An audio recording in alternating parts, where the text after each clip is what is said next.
Pak Rusli.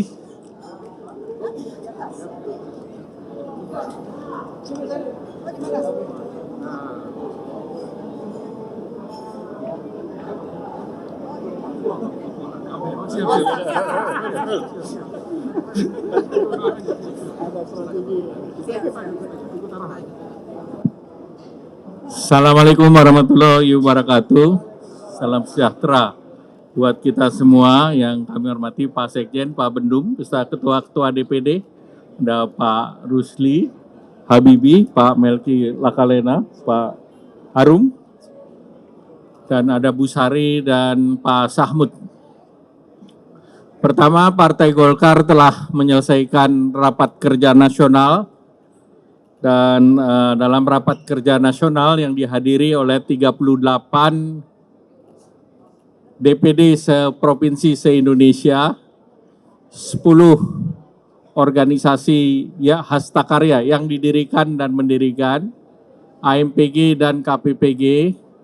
Acara juga dihadiri oleh Ketua Dewan Kehormatan Bapak Akbar Tanjung, Ketua Dewan Pakar Bapak Agung Laksono, mewakili Dewan Pembina Pak Theo Sambuaga dan Dewan Etik Pak Hatta, Pak Muhammad Hatta.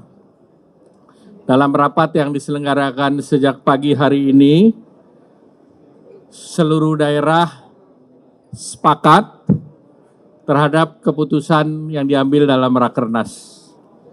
Yang pertama, untuk Pilpres diberikan mandat kepada Ketua Umum untuk menetapkan Capres, Cawapres, dan koalisi bersama Partai Golkar. Kemudian yang kedua terkait dengan sistem pemilu, seluruh daerah dan ormas meminta agar pemilu dilakukan secara proporsional terbuka. Dan oleh karena itu, menugaskan kepada DPP untuk terus berjuang agar sistem proporsional terbuka bisa diperjuangkan. Yang ketiga terkait dengan pemilu, yang saat sekarang Partai Golkar bakal calon legislatif masih menurut alfabetis. Nah, ini diminta untuk pada waktunya dibuat berdasarkan nomor urut. Dan nomor urut itu berbasis kepada PDLT, yaitu prestasi, dedikasi, loyalitas, dan tidak tercelah. Itu kriteria yang diminta. Kemudian dari sayap pemuda dan wanita, diminta agar diberikan kesempatan kepada pemuda dan wanita, dan juga khusus untuk wanita diperjuangkan kuota 30%-nya. Dan juga tentu diminta untuk caleg wanita diberikan kemudahan-kemudahan dalam kampanye nanti. Kemudian seluruh ketua-ketua DPD, juga seluruh ketua-ketua umum ormas, hastakarya, dan yang mendirikan bertanggung jawab untuk pemenangan Pileg, Pilpres, dan Pilkada, baik itu oleh DPP, oleh ketua-ketua provinsi, ketua-ketua kabupaten, ketua-ketua kota dalam seluruh tingkatannya, seluruhnya berkewajiban untuk memenangkan Partai Golkar. Nah, selanjutnya tentu hal teknis nanti akan terus dibicarakan dalam program teknis yang sudah diputuskan oleh Partai Golkar. Demikian, cukup. Tidak ada pertanyaan. Terima kasih. Ada pertanyaan?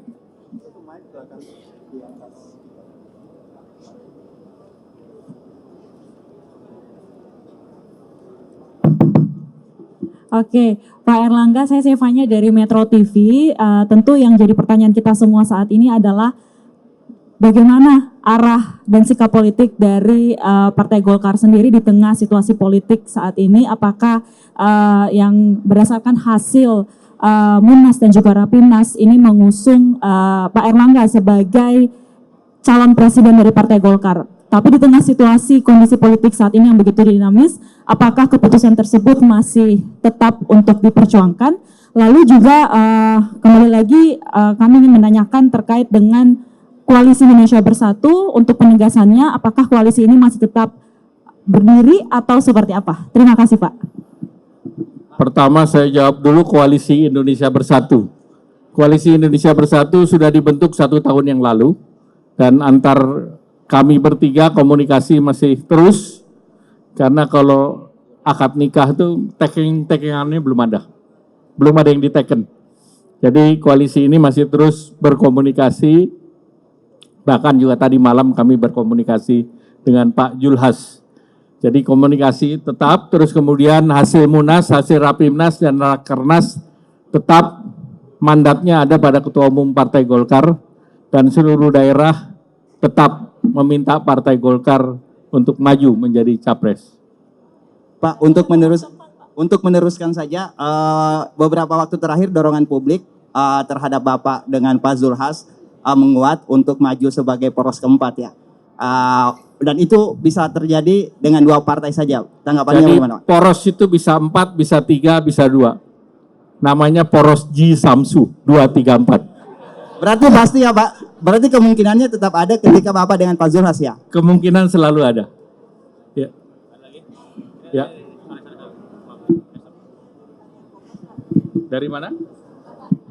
Iya Pak, selamat sore, saya Nia dari Harian Kompas. Yang pertama mau menegaskan Pak, yang dengan kunjungan PAN ke PDIP kemarin itu, apakah wacana memasangkan Bapak dengan Pak Zulhas itu sudah hilang? Nah terus kemudian sebenarnya di tengah KIB yang keberpihakannya sudah berpecah gitu ya Pak, Golkar ini kan tetap percaya diri untuk mengusung Bapak, tetap konsisten dengan hasil Munas dan Rapimnas untuk mengusung Bapak. Apakah ini juga jadi dianggap oleh partai bisa menjadi tambahan untuk perolehan suara di pileg gitu Pak? Terima kasih. Ya, pertama pileg ini melakukan bersamaan antara pileg dan pilpres, dan tentunya keputusan itu akan mendorong semangat untuk berjuang memenangkan Partai Golkar. Oleh karena itu, itulah mandat yang diberikan. Terkait KIB, tentu KIB akan memutuskan pada waktunya. Dan komunikasi dilakukan dengan semua partai dan cair. Terima kasih. Ada lagi? Bapak, izin Pak. Karena Golkar akan ke PDIP Pak?